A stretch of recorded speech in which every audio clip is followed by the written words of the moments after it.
Alright guys, welcome back to the channel. It's Matt here, and it's Friday, which means that we're just about to go into this weekend, which is where all of the largest Pokemon Pocket tournaments happen. And the Ursa Days tournament's coming up, probably some other ones as well.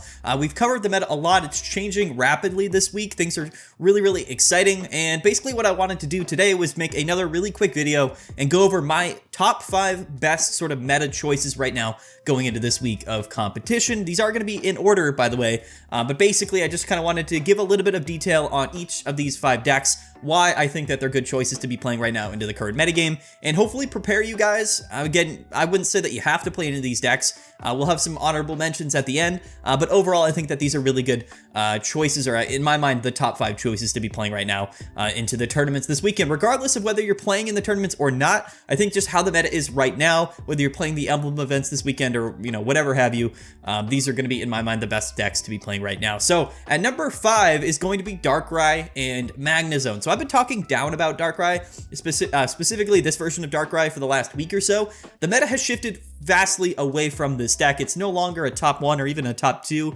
maybe not even a top 3 most played deck. I think things are going to change a lot, especially when we get into a very large tournament and we see a lot of people strategizing and choosing which decks to play. I don't actually see that many people playing Darkrai and Magnezone, which is actually a big reason why I do think that this might be a decent choice, because it's actually sort of a counter meta pick. It's a couple layers here, but let's explain this really quickly. First of all, Darkrai and Magnezone with Kangaskhan. This is the list that's been doing the best out of all of the lists right now.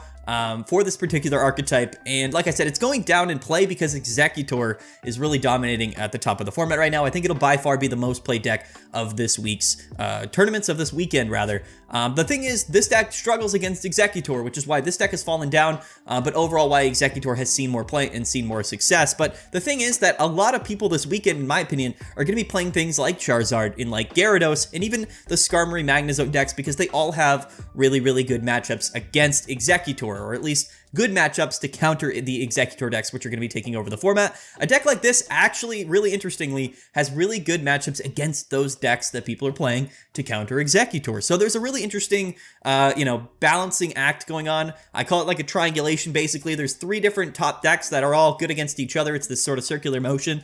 Exeggutor really good against Darkrai and Magnezone and other Darkrai decks in general, but it is weak to Charizard and Gyarados, decks like that. However, these Darkrai Magnezone decks, like we're seeing here, is actually strong against Charizard and Gyarados very well. It's actually very strong in those matchups. So I think it's actually a pretty decent pick. Again, if you want to counter the counter meta, if you want to go a little bit layers deep, also playing a really tried and true deck that still will have, it'll be a top 5 most played deck, most definitely. In fact, really all of the decks here that I'm showcasing in this video are probably going to be within the top 5, to be honest, of most played decks. So there's nothing too surprising here in this video, but I did just sort of want to rank them and then give my explanation. So I do think that Darkrai Magnezone is actually a really good choice right now, because I think a lot of people are going to be not only playing Exeggutor, but they're going to be playing the decks that counter Exeggutor. So we're going to see a lot of Gyarados, Charizard, and Skarmory, because those are decks, again, that do well against Exeggutor. So why not counter the decks that are countering Exeggutor, right? It's not going to be that bad of a choice. I do think that Darkrai Magnezone is a little bit outside of that really top meta that we're going to see this week, but it does have actually a really good sort of anti-top deck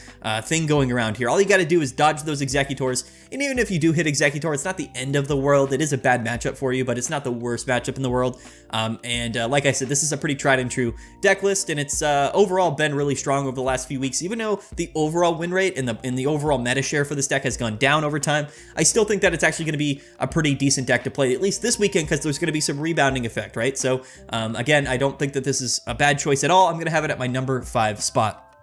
Next up is actually going to be Darkrai and Greninja. I am putting this above Magnezone for a variety of different reasons. Darkrai and Greninja actually has a much better matchup against all of the other things in the format. It still struggles against Exeggutor, but I think that it's a much more consistent build overall. It's not reliant on Magnezone. It's more of a stall-based deck. However, we are playing Kangaskhan now to be a little bit more proactive in the early game. But overall, I think that Darkrai and Greninja is actually, in my mind, overall a better deck than the Exeggutor, or not the Exeggutor, the Magnezone Darkrai version. I think that if you look at the matchup spreads and the win rates over the last week or so, this version of Darkrai really has become by far the most prominent in terms of how much it's winning, because it has a much better matchup spread across the board. It's not going to be as good against things like Palkia or even Charizard or even Gyarados, but If you wanted to play, in my mind, a Darkrai deck that I think is the best overall Darkrai deck, I do think Greninja fits that bill. It will likely have a higher overall win rate, even though we're not really playing this to counter anything specifically. I think that this is probably the best core way to play Darkrai EX. So Magnezone's still good, but it's more of a counter choice to some of those water decks, or, you know, Gyarados and Charizard. Electro type is really, really strong. But again, if we're playing just an overall stronger version of Darkrai, I do think this is a good choice. However, in my mind, I don't actually think that either of the Darkrai decks are, you know, finding their way into the top 3 best decks to play this week, in my mind, but I do think that it's still a really strong choice. Honestly, we could still see Darkrai win. I mean, there's going to be enough players playing Darkrai. We know it's a strong enough deck. Even with the format being a little bit less kind to these Darkrai decks, I still think there could be some rebound effect, and things could cycle all the way through just in this next week. So we'll have to see how the results come down to it, but I do think that Darkrai EX and Greninja is overall the better way to play Darkrai right now. You're going to cover your matchup spreads against decks that aren't necessarily Exeggutor or Gyarados or Charizard. It doesn't have really any terrible matchups. It's a lot better overall from a win rate perspective, even though it's a little bit less of a specific counter pick like the Magnezone version is. But I'm going to have Darkrai and Greninja at number 4. I do think that it's a really, really strong deck still. We'll have to see how it performs this week, but I assume it'll probably have a higher overall win rate than Magnezone, but that doesn't necessarily mean that it has a better chance to win the tournament.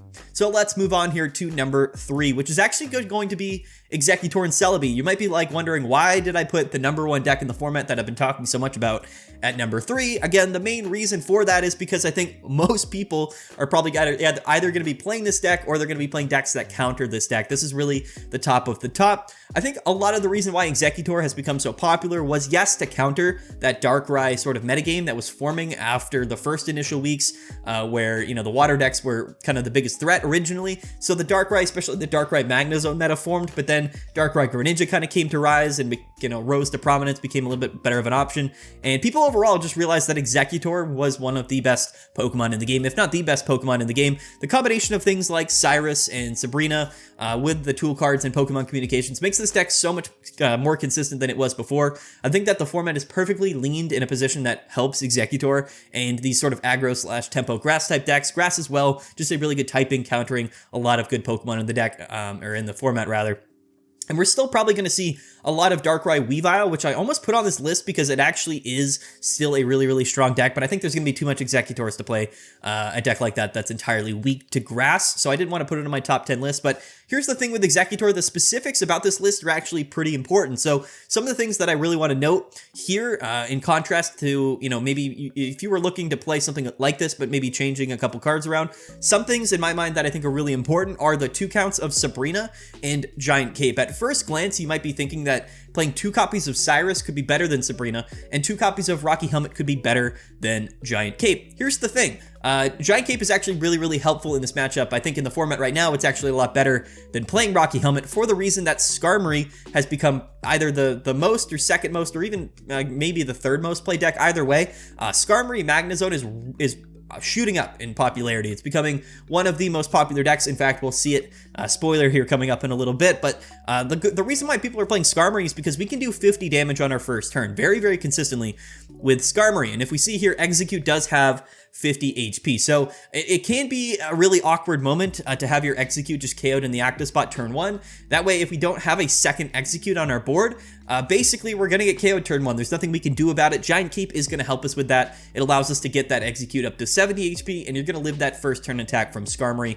Again, I think that's one of the true counters to Exeggutor right now, is Skarmory, its ability to do 50 damage on the first turn. Whether you're going first or second, it doesn't matter, because your opponent is going to be able to attack before you can evolve. So yes, we could possibly run 2 Celebis in the deck, because Celebi, of course, isn't getting KO'd by Skarmory. In fact, I think that the Celebi leadoff in the Skarmory matchup is actually a good one, but overall, I think that running 2 Celebis might not be the best choice. It could be a good choice. I don't know. I'm sure some people will test it this weekend, and maybe they'll do well. But either way, we want to protect that Execute starting off in the active spot, which again is the most likely scenario for us. So Giant Cape's going to allow us to do that. And then 2 Sabrina and 1 Cyrus. I actually think 2 Sabrina, 1 Cyrus is correct for this list.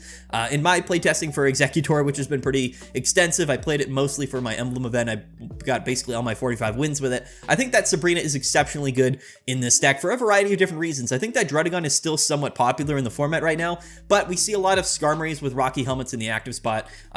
Being able to move or swap out your opponent's active Pokemon early in the match is actually really, really significant, whether we're going against a Charizard and we can maybe bring up a Charmander on the bench, or if we're going against a Magnezone deck, we can bring up that Magnemite that's on the bench. Basically, a turn 2 Sabrina is one of the strongest things that Exeggutor can do. And yes, we're still playing one copy of Cyrus, so we can kind of bring that, bring back one of those Pokemon that we damaged but didn't KO back into the active spot. That's more of a late game option. Exeggutor really thrives in the early game, which is why I do think that Sabrina and playing 2 copies of Sabrina is very, very important. And I think that it's correct. So 2 Giant Capes, 2 Sabrinas, I think is by far definitely the way to go right now in the current metagame, helping you be a little bit stronger in the early game, and then also protecting you again against those Skarmorys on turn 1. Giant Cape, it's definitely really, really good. It also just gives you 180 HP when you do evolve. It's going to be really, really useful in general. But basically, I think that Giant Cape is better than Rocky Helmet, at least right now. Everything else about the deck, I wouldn't change. Like I said, you could add a second Celebi if you really wanted to. That could also help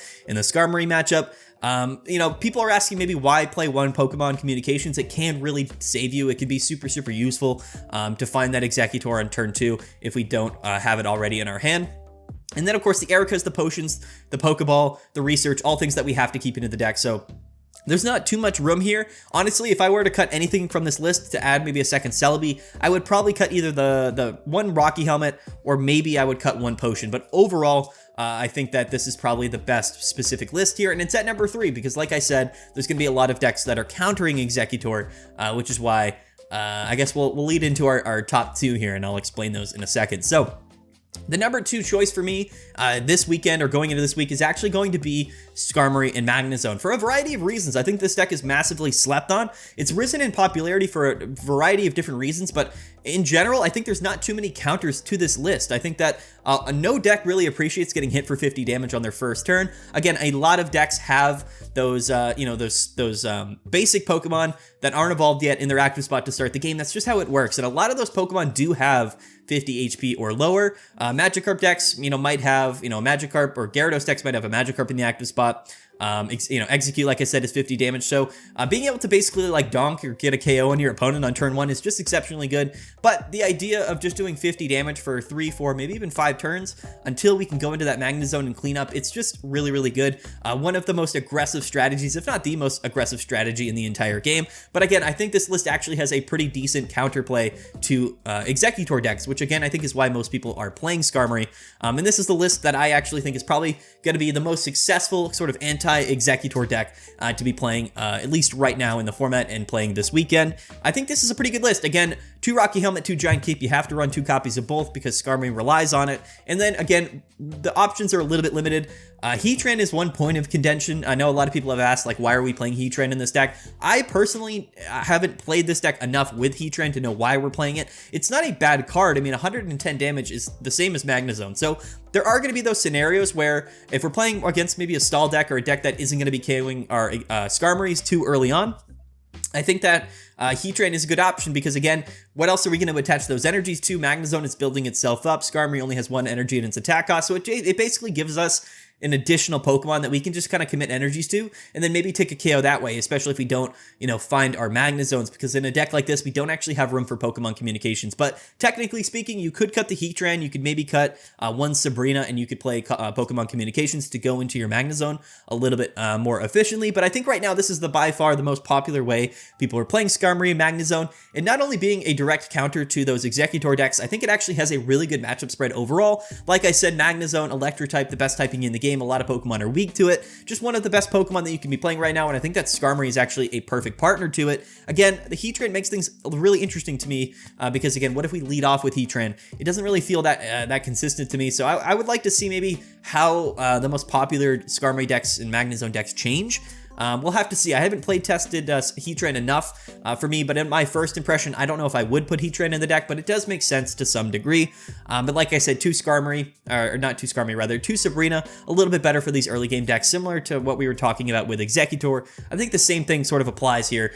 2 Sabrinas, 1 Cyrus is probably better for these more fast-paced, aggressive early game decks. But yeah, that's my number 2 pick this week. In fact, I actually think that it has a really good chance to win this week's tournament, but not as high of a chance in my mind if I had to pick a deck to play this weekend, which I'm not going to be able to, but if I were to play and compete this weekend in this Ursa Days tournament, I would play this deck right here, my #1 pick, which, yes, is also Exeggutor. I know it's kind of a cop-out, but technically it's different. It's actually quite a bit of a different deck here. If we go back and we take it in contrast to this list, it's actually a bit different. So, of course, the main difference here is that we're playing one copy of Mew EX. So what you're going to see on Limitless is that all of the Exeggutor decks that aren't playing Yanmega, that are playing Celebi, are either going to be this list or the one without Mew EX, and they categorize them differently in Limitless. I do actually think that playing Mew EX is a really smart decision this week. Like I said, I think Exeggutor is in the hot seat. I think a lot of people are going to be countering it, and I think the most decks that we're going to see to counter Exeggutor that aren't the Skarmory decks are going to be a lot of Gyarados and a lot of Charizard. They're still pretty prominent in the format.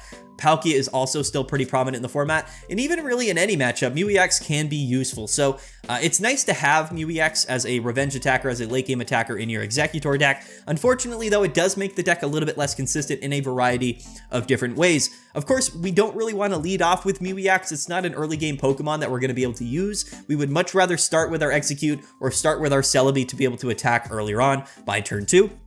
And that's still the case, I think. Especially with, you know, in a list like this. I think early game pressure and early game consistency is really important for Exeggutor. However, if we're able to cover some of our really bad matchups by playing one copy of Mew EX, I think that could be a very, very distinct advantage. Also, in the mirror match, you can, again, just, you know, if you don't draw into the Celebi, that's fine. You can just put those energies on Mew EX, and you can just copy your opponent's Celebi attack, you know. So Mew EX is a good Pokemon. I think it's actually makes this deck better in a lot of different ways. The only way that it makes the deck worse, in my opinion, is just in that early game startup and in that consistency in the leadoff. But what we're seeing when we play Mew EX is actually one copy of X Speed, only one Giant Cape in this particular list, and no Rocky Helmet. Again, a little bit interesting here, 2 Cyrus, 1 Sabrina. I don't know exactly how I would kind of play all of my trainer cards. This is just one example that I saw that was the most successful at a tournament in the last day or two. And I do like it, but I think the 1 X speed makes sense because, again, if we lead off with Mew EX, that's pretty tough. It puts us a turn behind, basically, and we would like to have at least one way to retreat out. But playing one extra Pokemon in the deck means that we're probably going to want to, like I said, play X speed, which, again, removes 2 other trainer cards from the deck that were otherwise pretty useful. That's why we only see 1 Giant Cape here and no Rocky Helmet. So this is tough here. Again, if we're playing Mew EX, you can maybe just bypass the X speed, not run the X speed, and hope that you just don't start off with Mew EX, and then maybe you could still play 2 Giant Capes to help you in that particular Skarmory matchup. So those are just some recommendations in my mind, but like I said, I think that Exeggutor in general is just so good. Mew EX isn't making the deck any worse. In fact, it is helping some of those tough matchups that you're probably going to see a lot more commonly this weekend and in some of these larger online tournaments that are coming up in the recent days. And I think Mew EX is really going to help you with that. So I think what we've actually seen in the last couple of online tournaments is that Exeggutor with Mew EX actually has a much higher overall win rate because, like I said, Exeggutor is in that hot seat and people are kind of coming for it. A lot of Charizard, a lot of Gyarados, and we would like to have at least a really good attacking option to counter those counter options to us. So yeah, I think that playing Mew EX this week, at least if you're playing in the Ursa Days tournament, it's probably a really safe decision. But again, we'll have to see. This is all preliminary. Again, it's all my opinions, so I would love to hear your guys' opinions down below. These were my top 5 meta picks for this coming weekend, and really in the format right now overall, even if you're not competing in online tournaments. In my mind, these are the top 5 decks in the order of, you know, how I would decide to play them. I think they're all really good. I mean, honestly, all of the decks that we took a look at today have a really good chance of winning the tournaments this weekend. You know, Monday and Tuesday, we'll take a look at the outcome of the tournaments, and we'll analyze the metagame and how it's shifting again. We'll do our tier lists, but overall, I just wanted to quickly make this video to showcase what I believe are my top picks for this upcoming, you know, these upcoming tournaments this weekend. So that's it, guys. A really quick video. I hope you guys enjoyed. Don't forget to like and subscribe. We are cruising right now. We're almost at 10,000 subscribers, and I really, really do appreciate it. And yeah, I guess, like I said, I would include some honorable mentions. I'm not going to spend too much time talking about them because we're coming up on 20 minutes here for the video. But I would say that the 18 trainer decks are kind of sleeper picks in my opinion. Things like just the 2 Articunos or the 2 Pachirisu decks with 18 trainers are actually a lot better than we give them credit for. They do seem like meme decks, but they're really just tempo decks that are actually a lot more consistent than you give it credit for. You could even build an 18 trainer Celebi deck, and I think it would be really good. I think that all of the trainer cards are just really useful right now, and I think that if you're playing any sort of a tempo option like Articuno with Misties or just Pachirisu, it's actually really good into the format right now. And I think that they're going to both have really consistent win rates. I wouldn't be surprised if we see them placing really high. So those would be some of my honorable mentions, the Articuno 18 trainers and the Pachirisu 18 trainer deck. And then the other honorable mention, I guess, would probably be that Magnezone Hitmonlee deck. I think that the format has shifted from a counter perspective a little bit away from that. I did make a video on it recently, but I think that how things are developing right now, I don't know if I would put it in my top 5. That's why I didn't include it in this video, but I do think that the fighting type Magnezone deck is also a pretty good matchup. It really depends on if we see a lot of Charizard, a lot of Gyarados. It's more of an anti-pick against those decks, but not necessarily as good across the board as the decks that we took a look at in this video. But yeah, that's going to be it, guys. Peace out. Have a good one. Don't forget to like and subscribe. And yeah, we'll see you guys next time. Bye.